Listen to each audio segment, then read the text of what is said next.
உரிமைகள் ஏன் பறிகொடுக்கப்படுகின்றது? திமுக ஆட்சியில் பட்டியலின மக்களுக்கான உரிமைகள் ஏன் பறிகொடுக்கப்படுகிறதுனா ஒன்லி பிகாஸ் இங்கே டிஎம்கே கூட விசிகே இருக்கின்றது. தலைவர் திருமா அவர்கள் இப்பதான் அவர் சொன்னாரு என்னன்னா, நாங்கள் தான் அதிகமாக போராடி இருக்கிறோம் இந்த எங்களுடைய உரிமைகளுக்காகவும்.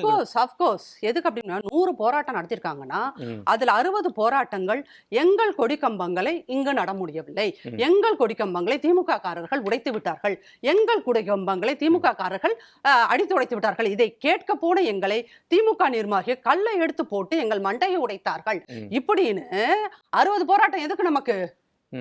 எதுக்கு?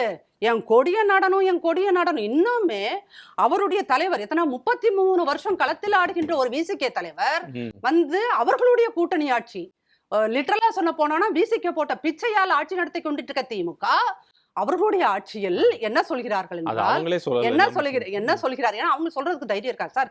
சோ அவர் சொல்ல முடியாத நான் சொல்றேன்.